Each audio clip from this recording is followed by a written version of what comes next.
Welcome to the Michael Singer podcast, presented by Sounds True, in partnership with Shanti Publications. For more information about Michael Singer's work, access to all prior episodes, and information about upcoming releases, we invite you to join us at michaelsingerpodcast.com.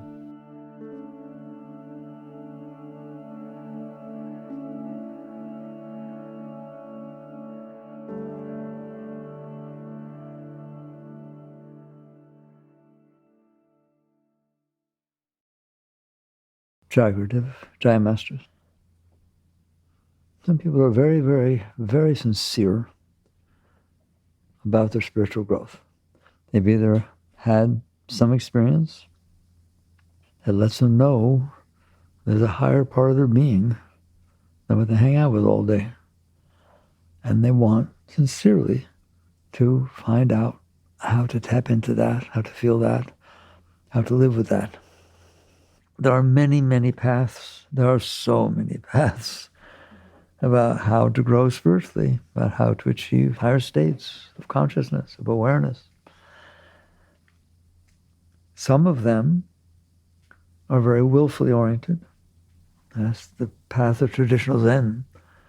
Very, very disciplined, very strongly control of the mind, control of focus, control of your awareness.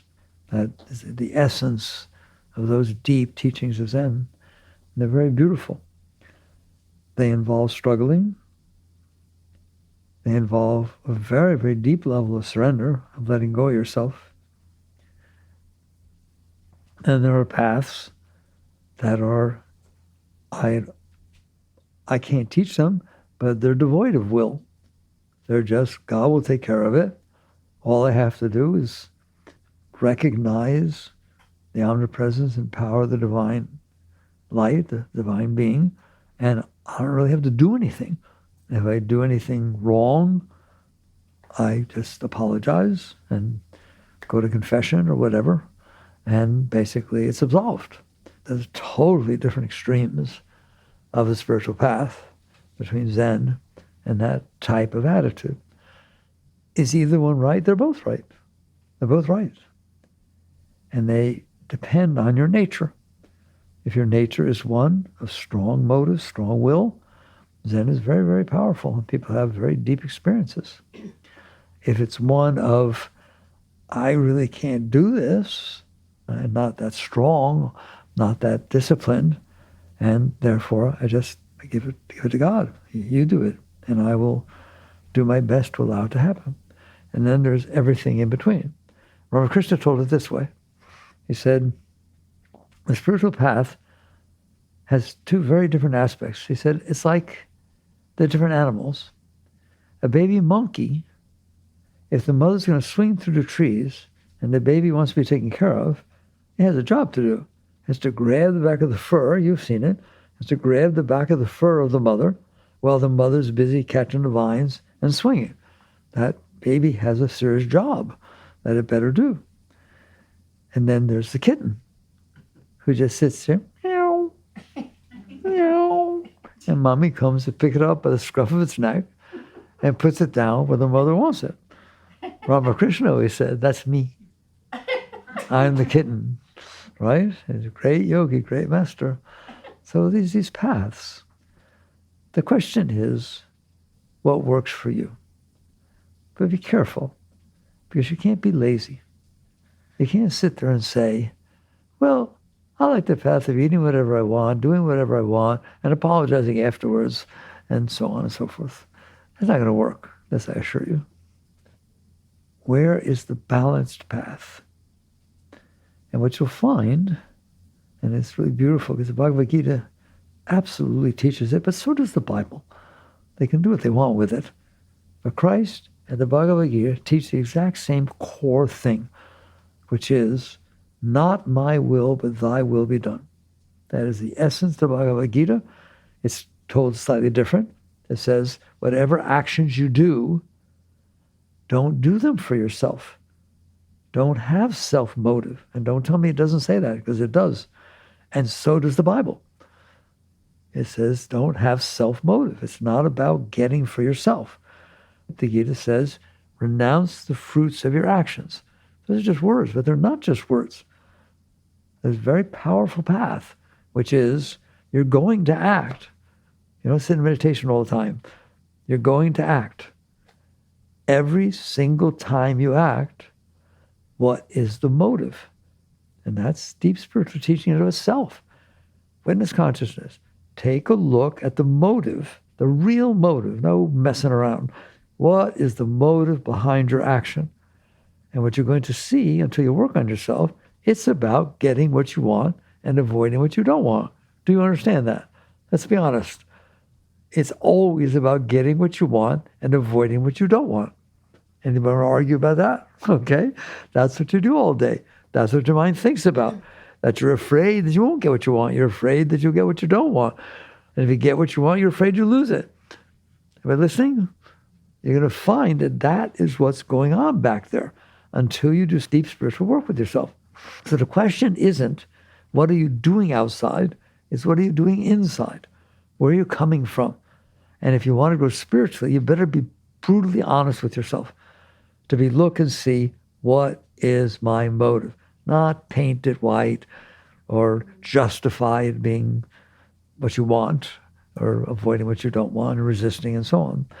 So ultimately the work is inside, but it's still outside the teaching of the same, which is you're going to act outside. You're going to eat. You're going to have a relationship. You're going to go to work. You're going to deal with finances. You're going to do those things. You don't renounce those things. That's absurd. You're alive, you have a body, it was a gift that was given to you, you have a mind, it can think, you have a heart, it can feel inspiration, it can feel. These are gifts that were given to you so that you can serve God. And that's what it boils down to. And that is the essence of the Bible, that's the essence of everything Christ taught, and that is the essence of what Krishna taught to Arjuna, is it's all about serving God, not serving yourself. And in truth, and I don't like to say this if people don't want to hear it, it's not even about serving others. That's a really good thing to do, okay? But what happens if you serve somebody and they don't respect it? They spit at you. They dish you. You get upset. That's not fair. I'm not going to do that again. But if you renounce the fruits of your actions, it means it makes no difference. You're not doing it. That's what I talk about. You're not doing it for somebody else. There's nothing wrong with serving others. But the truth of the matter is, if you let go of yourself and your whole attitude is, I am now about to eat this, I can pray to say thank you for it, right? That's very beautiful. Or I can sit there and say, I'm going to get out of the way and let God eat his lunch. That's what it means to renounce the fruits of your action. You're not doing it for somebody else. You're doing it to let go of yourself and be an instrument of the divine expression and the divine will. So not my will, but thy will be done. The ultimate of that is that you're not even there. It's talked about die to be reborn. Ram Dass talked about becoming nobody. It's not that you have control of yourself and you have a motive that's nice, that's wonderful, that's very good, but that's not the same thing as letting go of yourself. There is a state in which you're not there. That's very deep, and it's very Zen, and it's very Christian, and it's very Jewish, and it's very Hindu. It's all of them. It's the essence of the deepest teachings, which is, can you not be there? Who is the you? You know who the you is. The you who wants something or doesn't want something, is afraid of something, and has scars from the past and wants to avoid what they don't. You hear me? There's somebody in there, right? Psychology calls it ego, self-concept. It's something you built within yourself that is making you believe it's you. And that's all it talks about, is I, me, and mine. True spirituality is what Christ said, die to be reborn. You have to be willing to let go of yourself. Well, what happens when you let go of yourself? Mayor Baba said, man minus mind equals God. Man minus mind equals God. What does that mean? If you're not there, it's not that nothing's there. Awareness is there. Consciousness is there. Being is there. You're not that being. What you've done is built this whole model inside yourself of your past experiences that you liked and didn't like, and now you're trying to manipulate and control the world so that when it comes in, you're happy, that you feel better. No question you feel better when you're getting what you want. How do you feel when you're not getting what you want? How do you feel when you got what you want and then it betrays you? How do you feel when you thought you got what you want and you found out they were lying? It doesn't work to get what you want. What works is to give your entire being to something higher than you. I don't care if you call it God. I don't care if you call it the void in Buddhism. It doesn't matter. The point is, you're not living for yourself. And that is the essence of the spiritual path. Like I said, I'm going to talk very deep. Does that mean I'm living for others? That's really wonderful to live for others, unless you're busy living for others as a spiritual ego. That's what I do with my life. I serve others. Careful. There's still an I there. That's not the same thing as dying to be reborn. I hate to talk like this to you, all right? But I've always found it's wonderful that you hear the higher states, right? Because as you're growing, you'll see, oh, that's what was being talked about. Oh, I see that. And you'll grow into them. It's a very beautiful path, right? To see the highest. Master called it, set it at the pole star of your life. You're not there, it's the pole star. But you have your eyes, your heart, your mind are aimed toward that. And that's what we're talking about today, is how do you do that? How do you live that really high, truly selfless path? The funny part about it is, if you do that and you're not living for yourself, you're going to find out everybody benefits. Because you're not trying to take the energy and pull it into you. Whatever energy is flowing out goes to the other person. What did St. Francis say? Make me an instrument I will. It's just basically get me out of the way and let God, really ultimately, let God do it. I'll tell you that story. Ramakrishna, I know it was Ramakrishna. He said, there's 2 times God laughs. And when I say Ramakrishna, I'm talking about these highly enlightened beings. And he would tell stories to his disciples. He said, there are 2 times that God laughs. One is when the father dies, who's wealthy, and the 2 brothers go out on the land, and they draw a line, say, this half is yours and that half's mine. Ha, ha, ha, ha. None of it's yours, it's God's. They made those stupid things. You've made all this up. Yes or no? All right? The other is when doctor comes in, as the child is sick, and the doctor says, bring the child to me. Mother, don't worry. I will heal your child. You say, God laughs. Right? This I is a problem. Even if what it's doing seems reasonable, it will cause problems in the end because you're not the doer. The universe, I'll do it. I hope I don't belabor it. You didn't make the universe. There's a person over there. Did you make her? Did you make the 32 trillion cells that make up her body? Did you make all the experiences that happened to her so her mind is programmed with those experiences? How much did you do? Nothing. You did a little bit because I smoked when I shouldn't have. All right. Well, who made the cigarettes? And who's the doctors? And what is the hospital? And what is this? You don't do anything in comparison to what's going on. The planet stays in orbit. You're working hard, start pedaling. All the stars stay where they're going to be. All of them affect every single thing in the universe. The atoms come together. Why do the atoms pull together the way they do? To make water. You did that? You take hydrogen, a couple of oxygens, put them together, make sure you have something to drink. Wake up. You're not doing anything. You in there, you're taking credit for everything or blame, and you're deciding what happened to you in your past that made you feel better, and what happened to you in the past that made you feel worse, and now you're out there trying to manipulate the outside world so that you can feel better. You lose. Why? Because you're not in control of the outside world. Anything can happen at any time. Somebody can run a red light. What did I do wrong? Nothing. I'm not into that kind of karma. It's what happened. Why did they run the red light?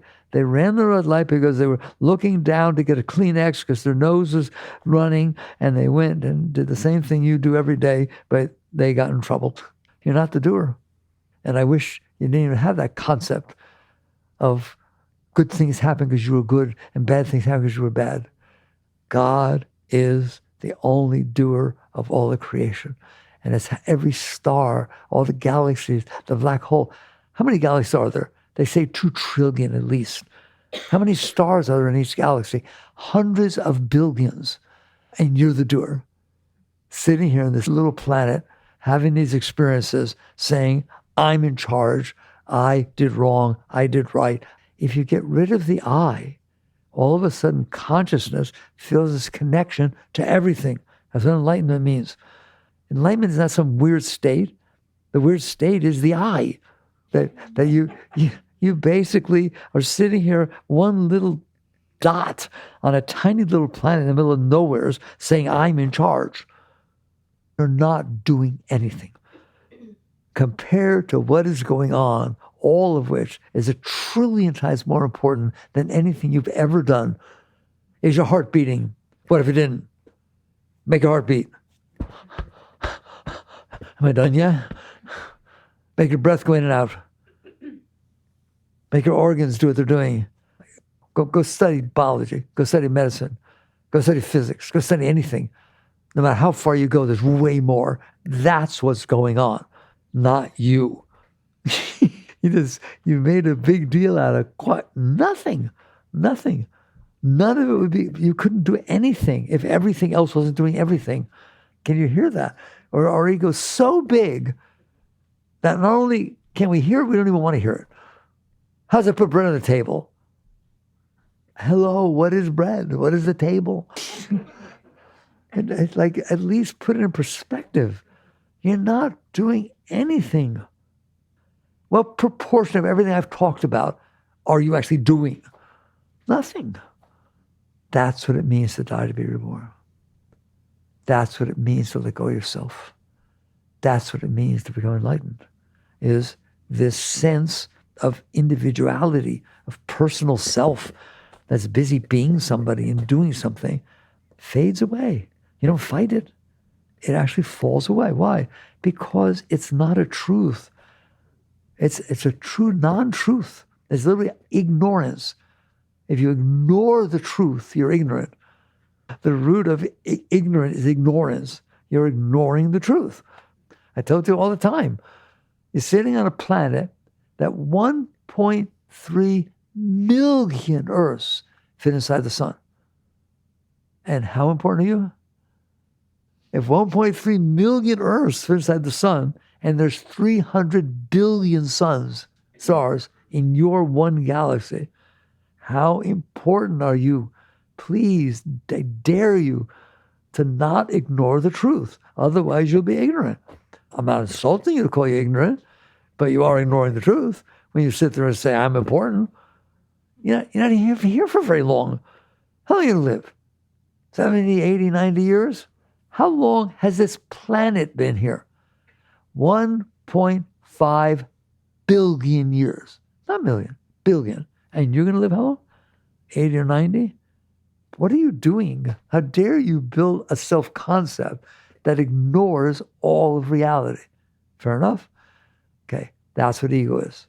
And if you build one of those, and of course you have, so is everybody else, now there's war. Now there's disharmony. Of course there is. Because the one you built is the sum of your learned experiences. The one you built is some of your learned experiences. The one you built is some of your learned experiences. And none of you had the same experiences.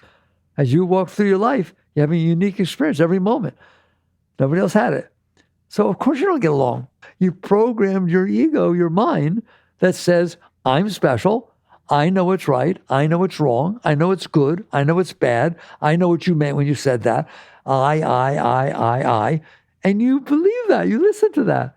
If you had different experiences, a different mother, a different father, a different first boyfriend, first girlfriend, a car accident when you're, there'd be a totally different story going on in there. Psychology says man is the sum of his learned experiences, but you're not the sum of your learned experiences. You're the consciousness that is aware that you got that stuff going on in there. Aren't you aware? Do you have an I in there? Does it have preferences? Hopes, dreams, concepts, views? Yes, you know that because you're conscious. But psychology says man is the sum of learned experiences. Your psyche is the sum of your learned experiences. What you think you know, your heart, feelings, they're programmed by the sum of your learned experiences. So what does that mean if you're going to be here for 80 or 90 years? It means absolutely nothing. I know this is the part I say, and I get it very well, but I see nobody else gets it, not at the level I'm talking. as you're having an experience, right now you're having an experience. I don't care if you like it, don't like it, you're having an experience. How many are you missing?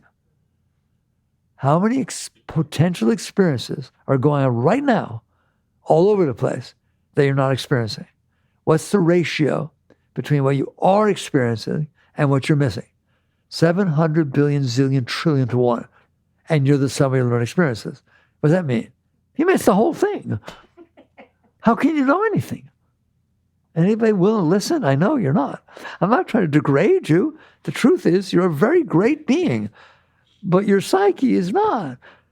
The thing you collected, right? Listen to 10 songs and decide you understand what music's all about. Ask somebody who they're going to vote for in the next election. Now I know who's going to win. Wait a minute.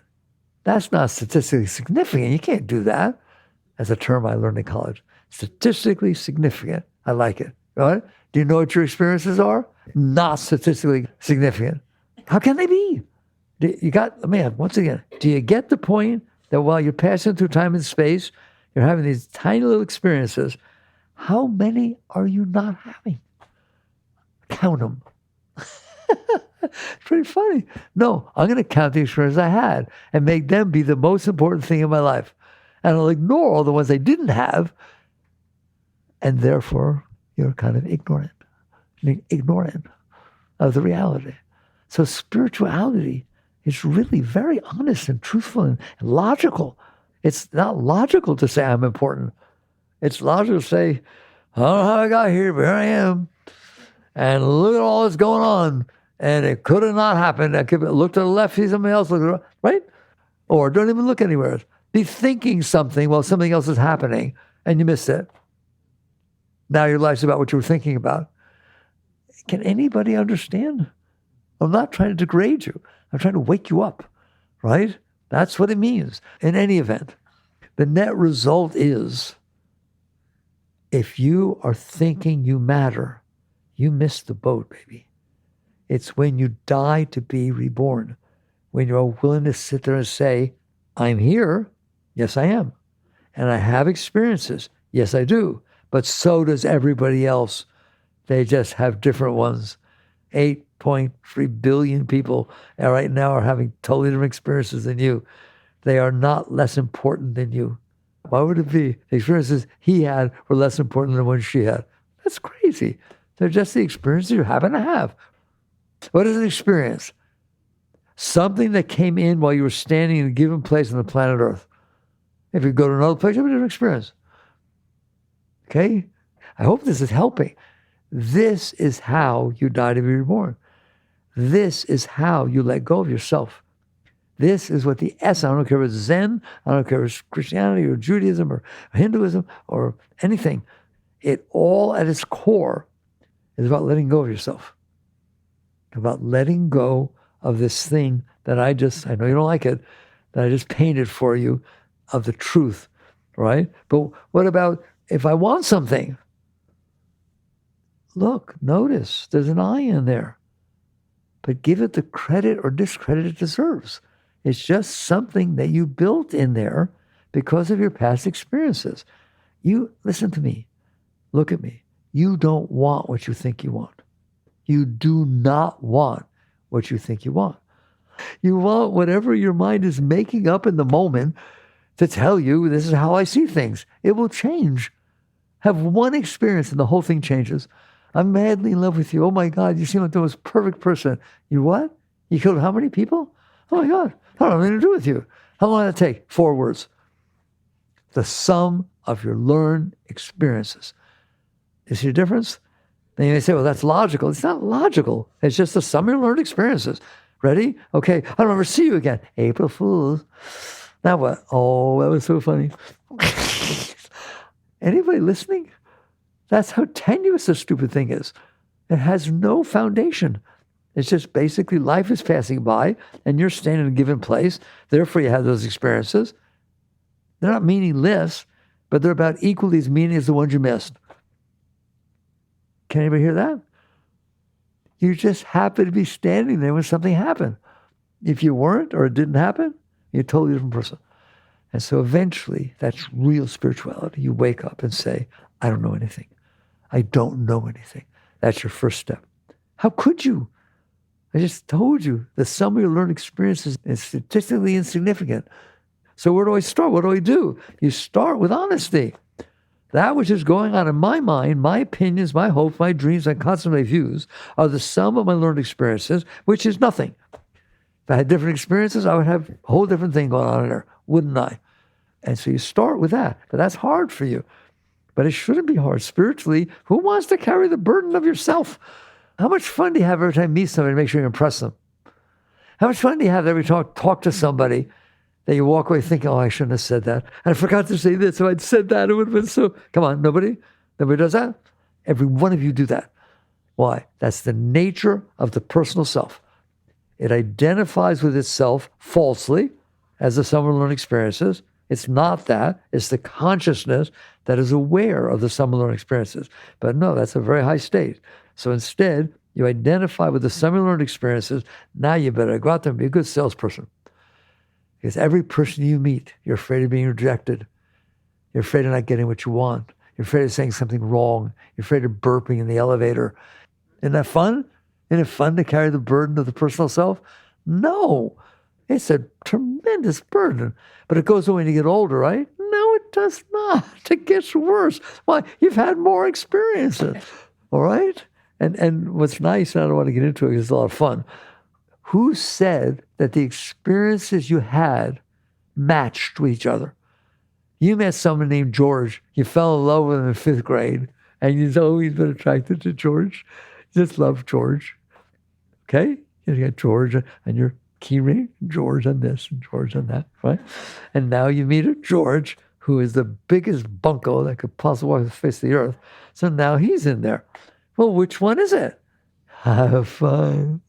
You have to manipulate and rationalize and push this aside and divide a part of your mind, the part that likes George and the part that doesn't want to hear the word ever again. Nobody does that in there. That's all you do in there is fight with yourself and fight with reality and try to figure out some way to be okay. How do I say that? Is it true or not? You try to figure out a way to be okay. Figure out a way not to get hurt, figure out how to get what you want, figure out how to feel better, all that. Why do you need to feel better? Because you don't feel good. Because you're not doing good in there. And so you finally wake up, and this is deeper than I usually talk to you, and you realize you don't matter. Not that you. It does not matter. It's absurd. It can change in 1 second. That's why relationships are so difficult. Somebody do one thing, you don't like them anymore. Somebody else does something, you go running after them. Okay? And eventually you catch on, I don't want to live with that craziness. And I don't want to have to struggle for the rest of my life. Do you? Do you want to have to wake up in the morning and worry about what happened yesterday or what might happen today and what you did wrong and what's going to come back from 5 years ago and you feel guilt and insecure? Really, isn't that a lot of fun? No. I would like to live at least one day, 1 hour of my life free. Free to do what I want? No. Free of myself.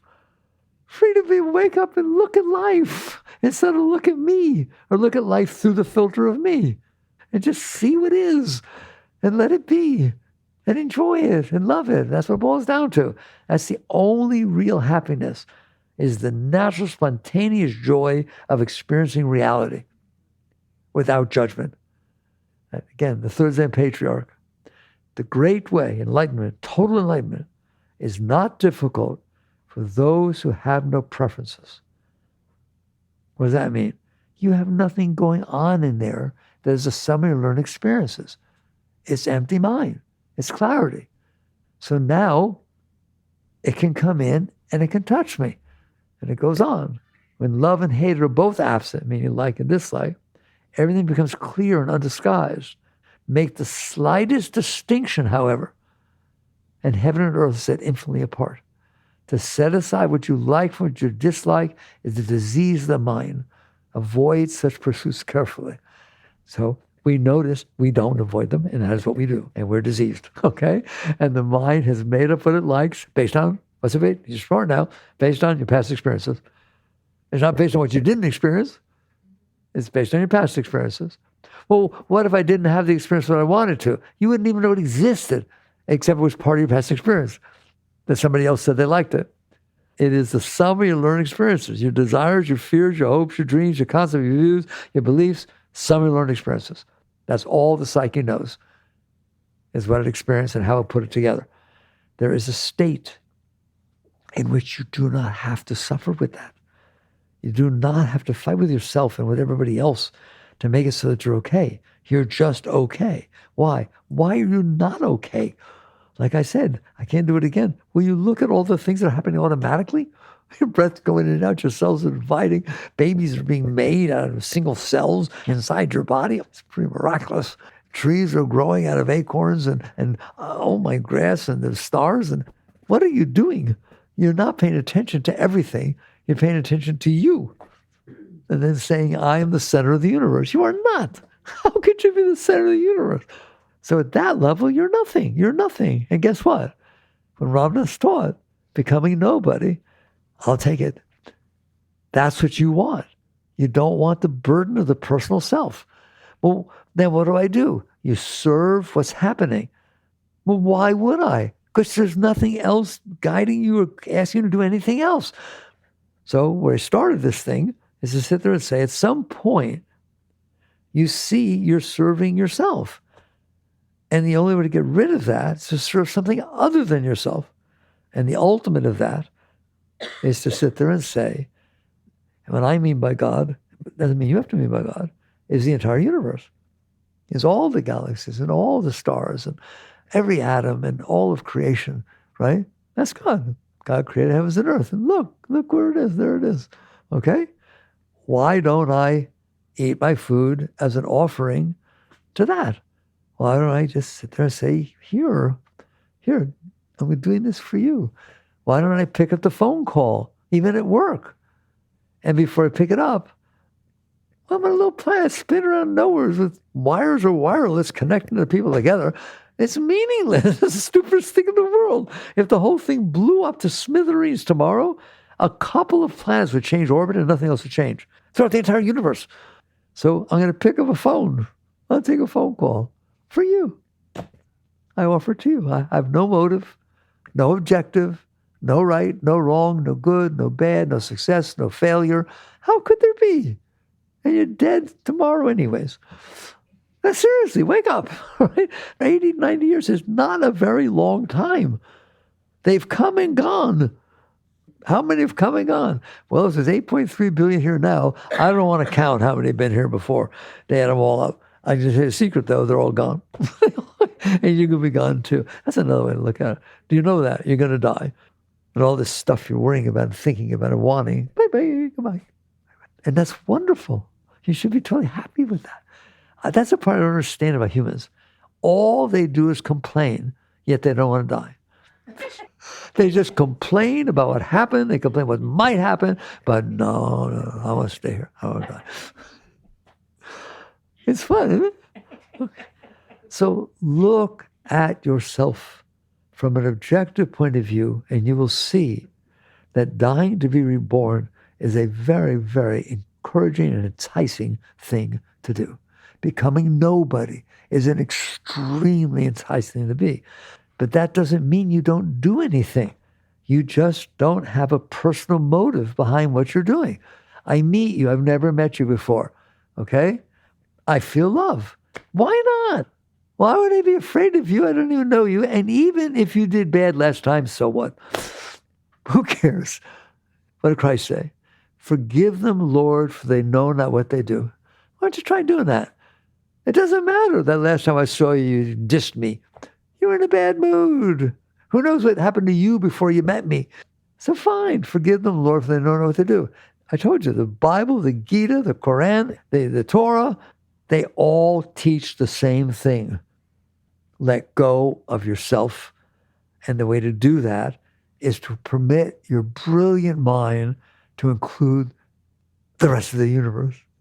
To let it expand out and understand you're part of everything. Very small part. And then what happens, the personal self falls away. And because the personal self falls away, when you interact with life, you feel respect. You feel honor. It blows you away that it even exists. What if somebody talks mean to you and you see them again? Isn't that exciting? There's a person who talks mean to me. And there's frogs and snakes and clouds and rain and cold and heat and a person that talks mean. Everything. You get to the point of understanding you are not in charge of life. And if you try to be in charge of life, you will be neurotic and you will not be happy and you will feel tension and anxiety and fear and insecurity in everything you do. So don't ask me, why am I that way? That's why. Because you said, I am me, and that's what matters. It's all the self-concept. That's who I am, me. And people should like me. If they don't like me, I don't like them. They should respect me and talk nicely to me. Why? You're nothing. You're nothing. It's so good to be nothing. Wouldn't it be fun? Wouldn't it be fun to wake up in the morning and say, hi, I'm back. And that's the end of it. And then whatever's unfolding, you go to work. Why would I go to work? Because there's work to do. Same reason there's gravity. Same reason that there's magnetism. There's forces in creation.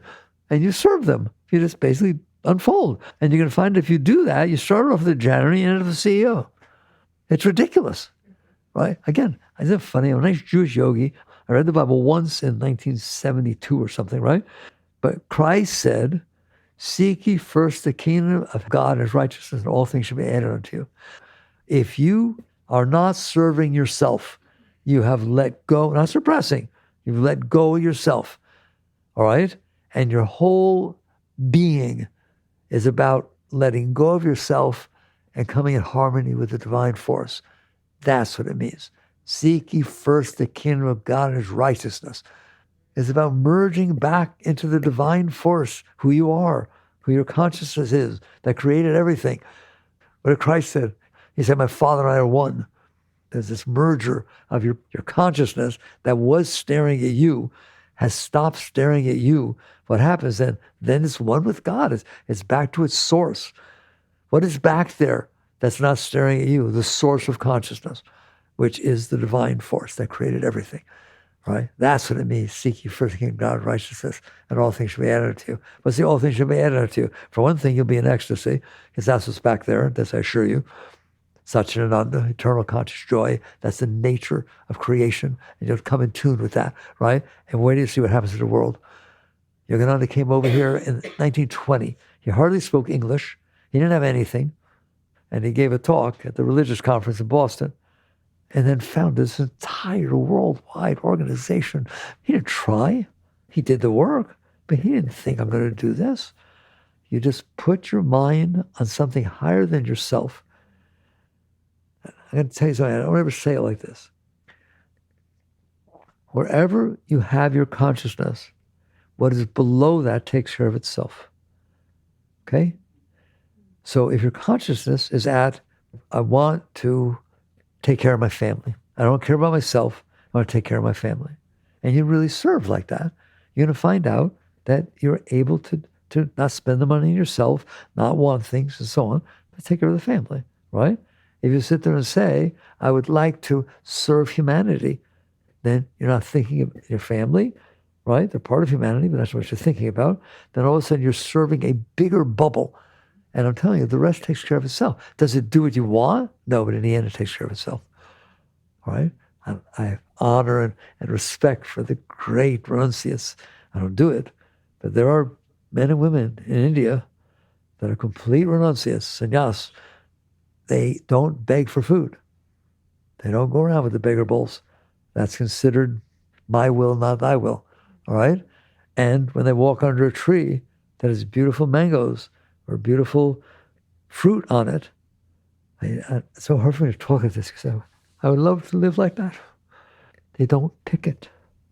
It has to fall down on its own in front of them. It has to be the divine force giving them not taking anything. There are people who live like that. Do you understand that? I'm not telling you to, but my surrender experiment at least showed at some level what can happen if you let go. Because that's what it's about. It's not about how do I get what I want. It was about, can I let go while all this stuff's happening? And then amazing what happens. So it's the same truth.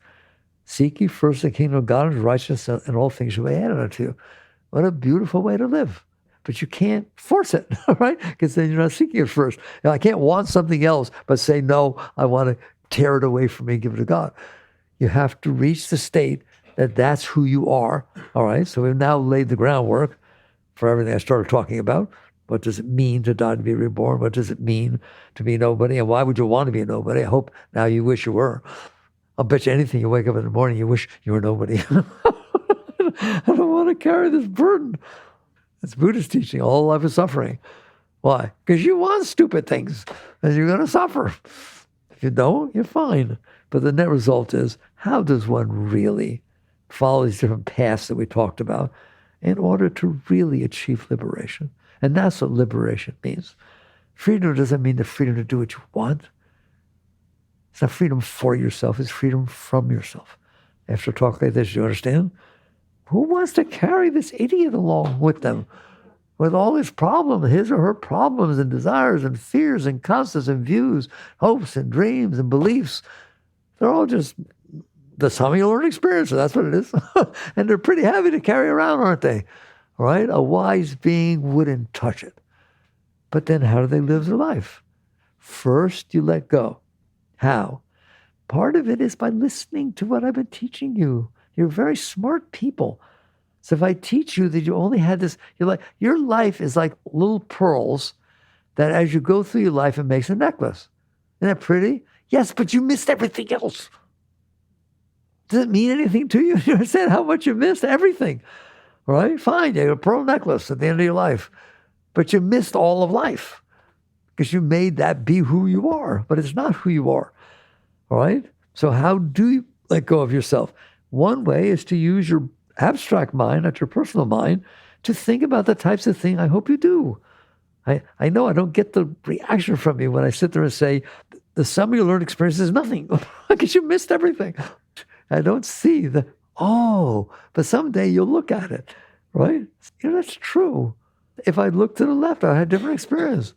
If I looked up, if my mother was different, like anything could be different all over the universe. And this wouldn't be the same as it is now. And you look at that and you say, okay, I guess I can let go of it. I guess it's not that important. How could it be? Or the fact that 1.3 million Earths fit inside the sun. Will you please contemplate that for a minute? Don't sit there and say, so what? You're nothing on the planet Earth, you're a little dot. And the whole planet, 1.3 million fit inside one star. And there's 300 billion stars. And sometimes I don't like pushing it on you because I want to see your abstract, impersonal mind wake up. Okay, so you must admit that your point on this planet, of which there are 8.3 billion people, at the most is 8.3 billionth. It's pretty small, right? And that's not including all the animals and everything else. Okay? So there, that's who you are on this planet, and you stay for 70, 80, 90 years. You must admit it's pretty small. Okay, now the whole planet, 1.3 million, fit inside one star. Okay, well, that makes you even smaller, doesn't it? How far away is the next star? Who knows that? Right? I said there are 300 billion stars in the Milky Way galaxy.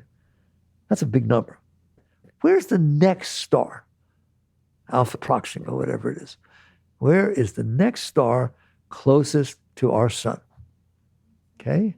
It is 4.3 light years away. How long is a light year? If you held a beam of light above the planet Earth and let it go for 1 second, it would circumnavigate the globe for 7.5 times. It would go around the Earth 7.5 times in 1 second. That's 1 second of a light year. How far would that beam go if every second it traveled that fast? That's how far it's going away from the sun. It takes 4.3 years for it to get to the next star. And you're circling a star. Anybody look at proportions and ratios a little bit, maybe some, all right? How meaningful are you? And that's one galaxy. That's the closest star in your galaxy. Where's the next galaxy? Next major galaxy is Andromeda. Okay, well, if there's 2 trillion galaxies, how far away is Andromeda? 2.5 5 million light years away. Okay? That's the next galaxy. How important are you? Who's willing to look at me?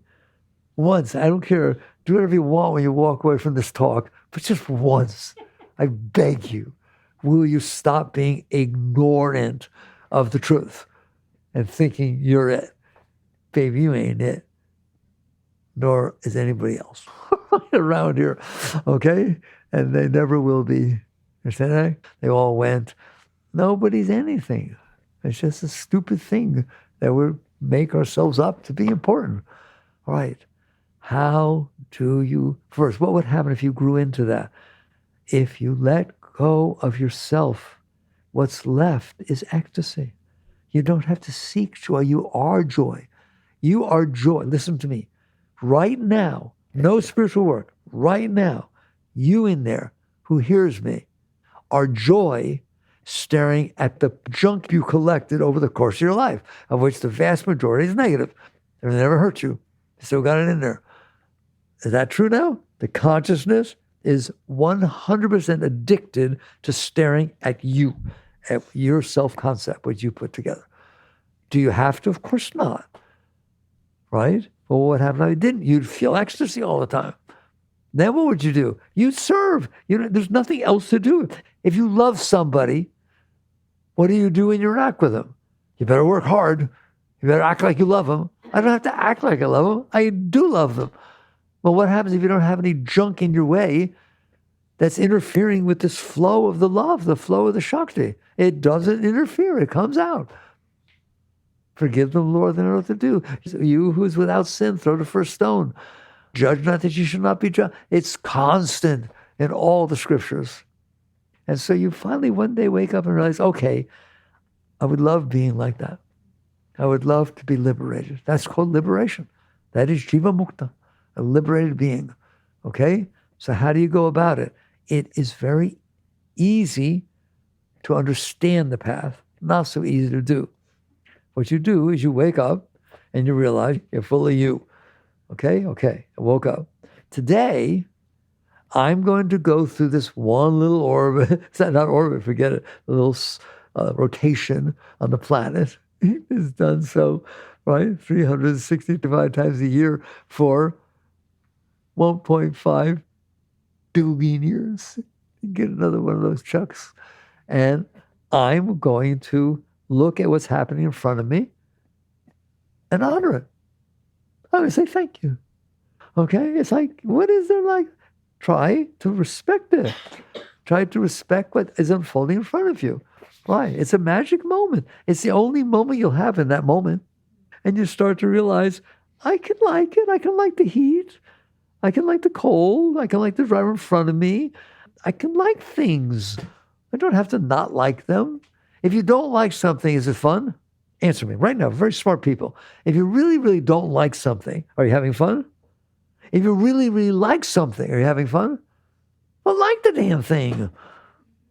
Who decides whether you like it or not? You. It's so funny. You're the one who's deciding, aren't you? You're deciding whether you like it or not based on your past experiences. You can learn to raise yourself. You can learn to wake up in the morning and say, okay, events are going to happen. I'm not in charge. I can respect them, honor them.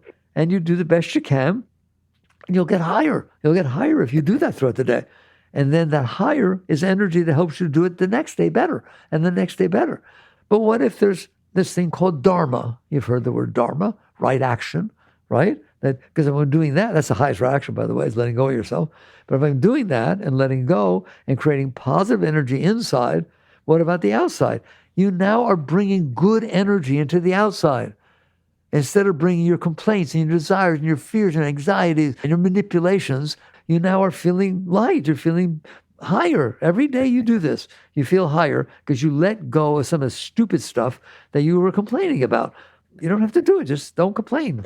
And honor and respect the right for things to be what they are. Some things you won't be able to. They're too big right now. But as you build your power inside, even those big things will seem like nothing. And what you do ultimately is let go first. You first let go. Don't be afraid to let go. Why? Reality wins. And so you let go. Then you come back with the clarity of vision, the clarity of heart to see, can I help? Make me cry. Not how can I make it be what I want so I'm okay. Hear me? Is there anything I do to help? Okay? So you're protesting because you're trying to help purify the earth, be environmental. And the other people on the other side, hey, rah, oil. Whatever. All right? And all of a sudden, somebody on the other side was heat stroke and they fall down and they faint. And you're a doctor. What do? If you're where I said, you run right over there. You don't even think about it twice. You do every single thing you can to help that person. So yes, you have views. Yes, there is an impression of the sum of your learned experiences, but you're not addicted to it. That's not who you are. You don't own it, but you're aware. We're going to have sides, rah, this side, right? But you don't, that's not your whole being. That's not your heart and soul. You don't believe that, oh my God, this is so important. You understand, of course it's not important. I spent the whole evening telling you nothing is important. That's ridiculous. The planet blow up, not even here. Nothing cares. It doesn't matter. Okay, so don't bring these false self-concepts and make them real. They just happen to be the opinion that you developed over the course of your life. Wonderful, mazel tov. Believe me, somebody else disagrees. And is that okay? Of course it's okay. It better be okay because it's reality. They had different experiences. They have different way of looking at things. But when you first let go, then you always keep in perspective that I'm back here. And yes, this is going on and it's going on in front of me. So I can help. I can deal with it. And you just do your best to see, and you won't be perfect. You do your best to see, can I help the situation? And that's different than can I help it be the way I want? It makes me want to cry. How you want is meaningless. It is meaningless. It could change in a moment. Just learn one new thing and you want something different or don't want something. And so instead you bring clarity down from the higher level. You're feeling love and joy, but you see that there's a dharma, there's a path, there's a right action for you to do what you can. To do what? To raise the energy outside of you. That's what you're doing. You're raising the energy. You're not fighting with it. You're just raising it to the best of your ability. And there's a place in the Gita, right, that says you do action, you do act, but every action has an impurity. There's no such thing as a pure action on this plane. Just as fire gives off smoke, action gives off impurity. But you do your best to bring the clearest part of your being down. And that's fine. All you can do is your best. But don't do the best to make it be the way you want or make it not be the way you don't want. You let go of that. You let go of yourself. And then when you come back with clarity, with love, meditation helps, sadhana helps, mantra helps, all these things help. They're all about creating clarity instead of hanging out with yourself. Okay? But ultimately, it's about not hanging with yourself. So if you can be in there and let go of yourself, then when you come back down, you brought good energy down and clarity. You will come up with solutions that nobody else would have seen. You'll run a business better than anybody else. You'll be a better doctor. You'll be a better lawyer. You'll be a better everything because you're not doing it for yourself. You're selflessly acting to the best of what's in front of you. All right? Well, that's what I wanted to talk about. Do you get it? What is so logical, what we're talking about how it's absurd to make yourself be the center of the universe. You're not. You're not. And you don't want to be. I can tell you right now. You want to be free to love, free to feel joy, free to be open, free not to judge others. Just be free to enjoy the totality of your life and then come down just to see what you can do to help. And of course, it's going to be tinged with your personal experiences because that's there. So you'll look at it a particular way, but you're not married to it. You're not caught in it. You can live like that. You understand that? It was clarity and do your best to bring that down. Okay. I hope it helps. Chakra.